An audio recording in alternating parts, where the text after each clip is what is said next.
Hey everyone, we're back. We're now sitting down with Jamie Heywood, the founder of PatientsLikeMe. Thanks for joining us. Thank you. It's a pleasure to be here. Appreciate it. Thank you. It's been a little while. I think we first met at Adam's little gathering. Yes. You're and Jordan Schlane's gathering with Adam Gazzelli, June Wang, Yep. all those guys Yep. were there. Yep. That was a lot of fun. And David Ewing Duncan was there. And that's when I was first really getting introduced to the work that you are passionate about, and that David is now passionate about, and that you guys really care about. So, PatientsLikeMe, 14 years. 14 years.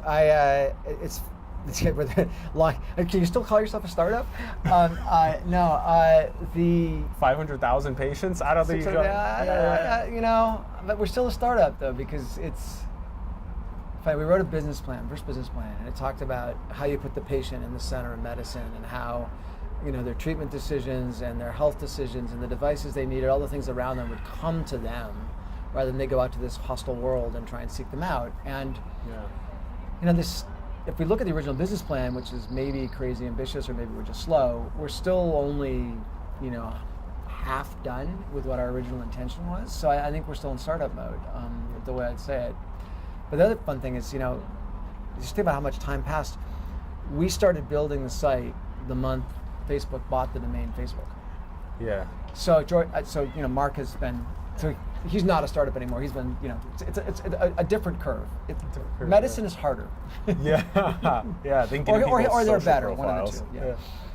Yeah. So that was interesting. So the patient at the center and the tools coming to the patient. Yeah. I mean, right now, patients hop around from institution to institution to figure out who's the specialist for my problem, how do I figure it out, and that's not the way world works any longer. Food comes to you, rides come to you, your needs are met by someone, digitizing, understanding where you are and bringing it to you. And this is all, we love to bring out the original deck and look at the diagrams, which, what were those things that you thought should come to the patient? Like, what were those things? Well, why does a patient have to go see somebody, get a second opinion? Like, why can't we just digitize all the information about where you are and syndicate it out and have people bid to say, I have a better solution for you? Why there's this whole, look, and I'm not minimizing the value of touch and healing and the value of a physician in guiding a patient,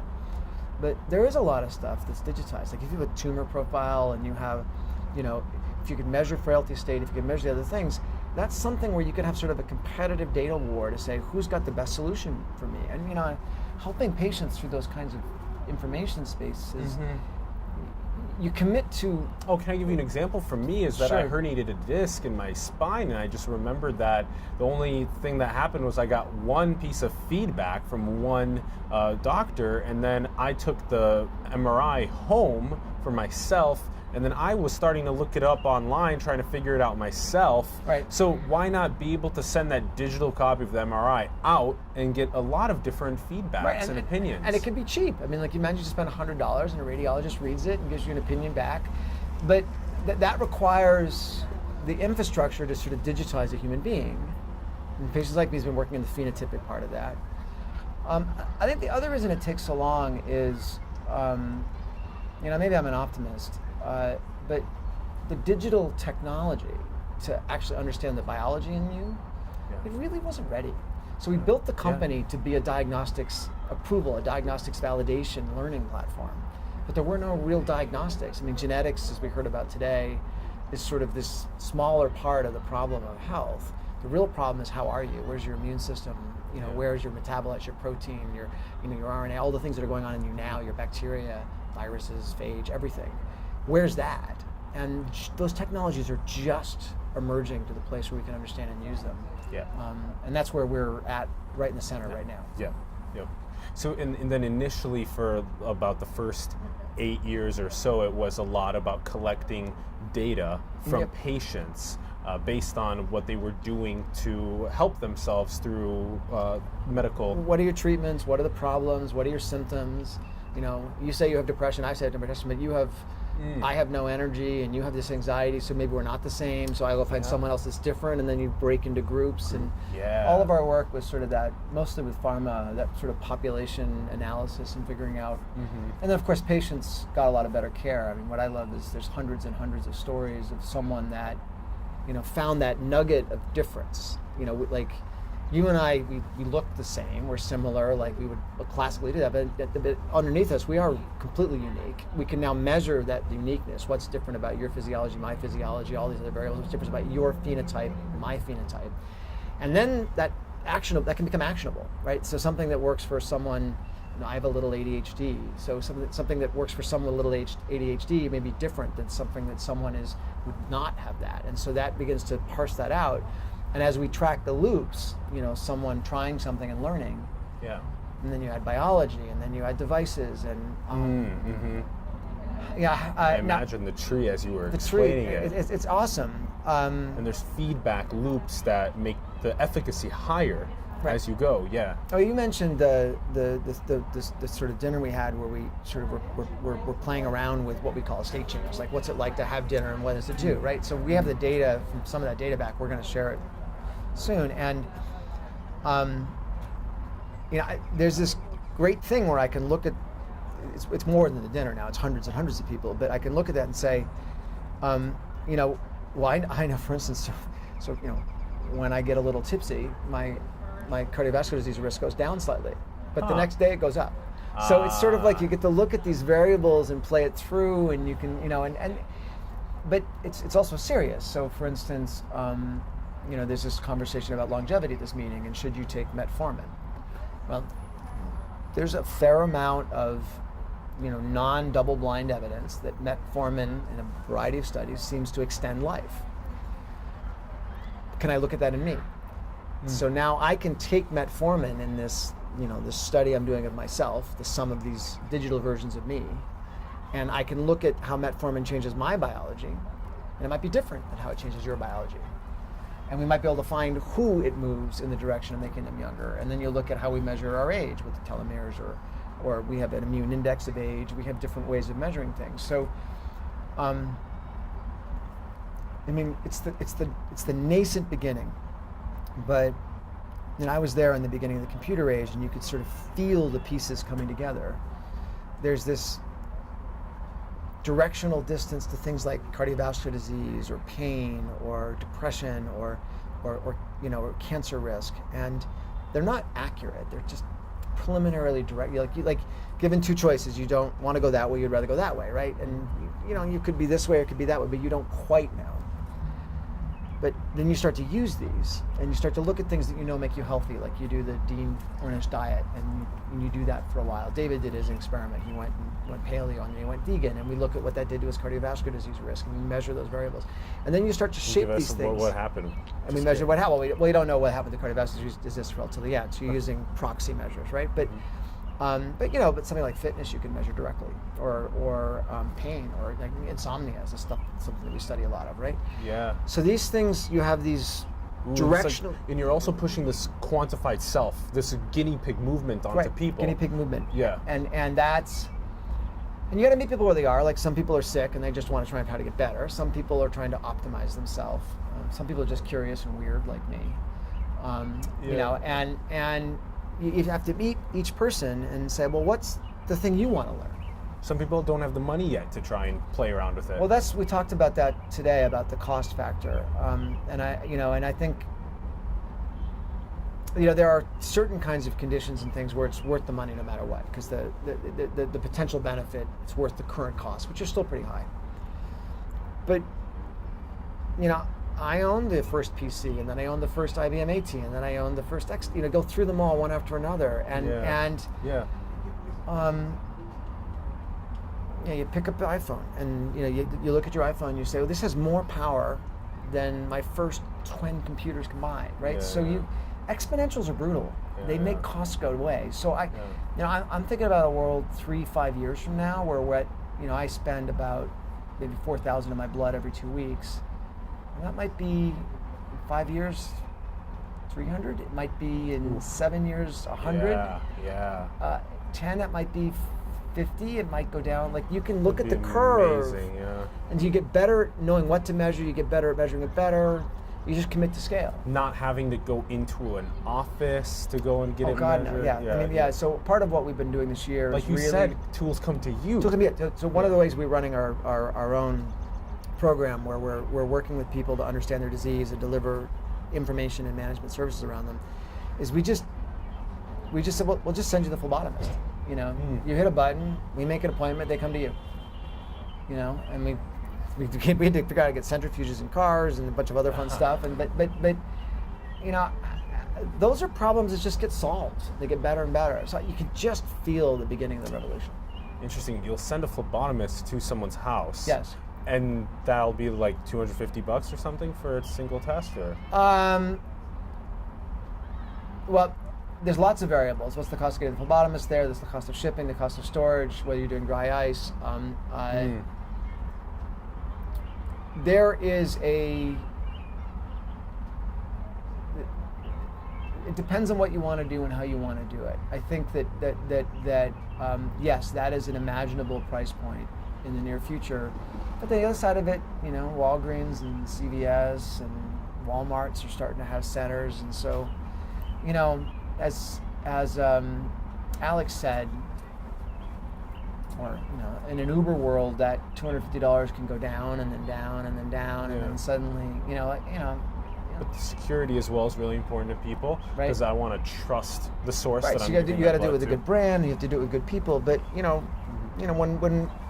when you took a car, and I used to take a car in San Francisco 10 years ago, it cost me $180 to book a car and show up and go to my hotel. And now I show up and I hit a button and it's 70. 30, Well, it's 60, depends on what you do, right? Yeah, It depends on which car you take, right? And then, by the way, that $70 car might be there. That might be the phlebotomist coming to your house. The other one might be walk to your CVS in the corner and, you know, take your phone, walk in, do this, and they'll do it, right? Yeah, you know, different levels. no wait, no line, no charge, all invisible, like, you know. So,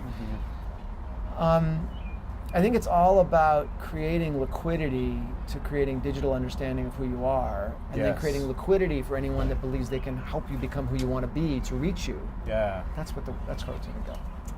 So, as we measure all the biometrics and we have all these tools coming to us and they become cheaper, they become easier to access, they become more safe, private for me to give the data, that is there a specific way that we can collaborate across like horizontal marketplaces of data? Absolutely. Yeah.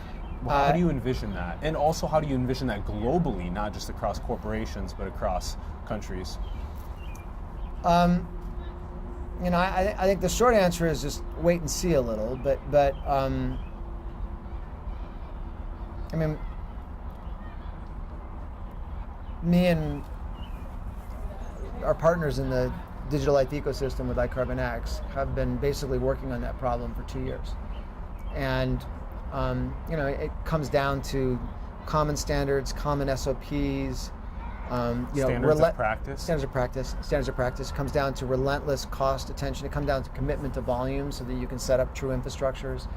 At the data level, it comes to bringing what are the meaningful and actionable things to human beings, connecting them to the proxies that exist in the system, like the existing tests and existing metrics, building data architectures, a lot of that thing. And I think part of it's exciting to me is, you know, right now the process of science is define a question, go recruit a cohort, choose some technologies, use them differently than everyone else, put it together, produce something that comes to a conclusion, publish the conclusion, and then the data, because it's done differently, is uncomparable.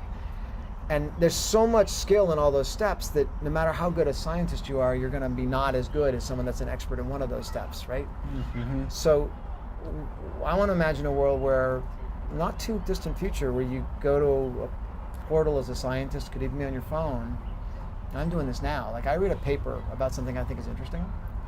I send it to the informatics team.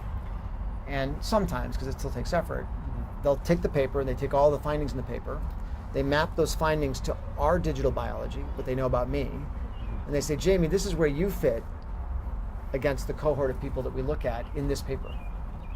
And so we can imagine, not too far away, you're just reading the Times about some new study, a little widget says up, not about posting on Facebook, it's like, where do I fit? Yeah. What's this mean to me? Yeah. And not in some future actionable crazy state, but like, no, we go look up your biology on the paper and tell you what that means to you at that moment. I mean, that's, so I think I like that. there's a very profound linkage coming. And and having lived through the initial age of the computer age, when I went from drafting to CAD to, I hand-wired the first network in my company when I was an engineer. Those old jack cables and stuff. Mm-hmm. People don't see revolutions. They say, well, this is working and this is working and this is working and this new stuff you have, you don't do this, and it doesn't do this, you don't do this, and those little things, they all get better, incrementally better. And then suddenly someday, there is no old way. And everyone missed the shift. Yeah. So. I love that. One day, there is no old way. Right. Yeah, it's totally true. Which is actually soon to be seen with automation as a lot of service and retail industry jobs. Which kind of leads me to a thought that I just want to hear your perspective on, is what do you think about the proliferation of wealth inequality and exacerbated by technology? Are you concerned at all about a class-based speciation?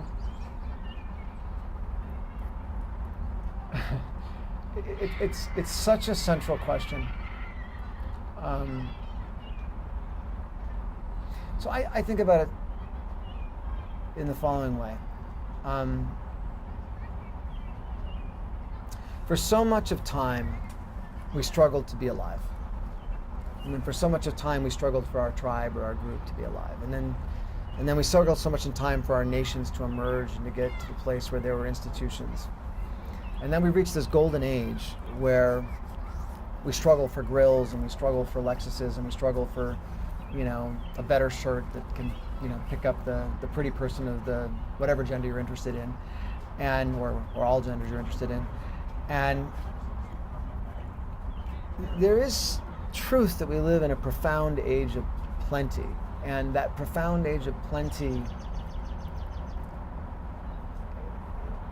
it's created a whole new problem. There is the conspicuous consumption. It's not even the conspicuous consumption. It's that I think there's a real conversation that has to be had about what do we want as a species? What do we want to do as individuals? What's our purpose? How do we want to design civilization? Right, and it's not to.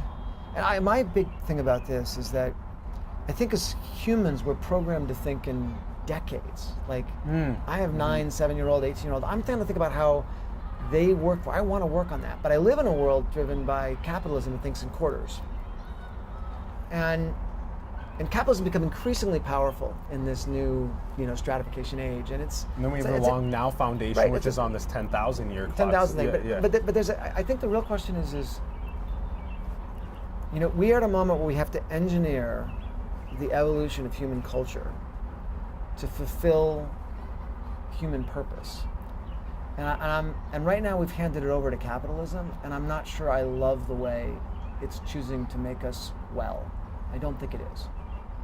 There are definitely aspects of it, the incentive for innovation and creativity. I actually don't know that there is that much of incentive. I actually think that the kinds of problems that myself or George and others work on that take decades, the capital structure, we compete with things that are just not that worthy.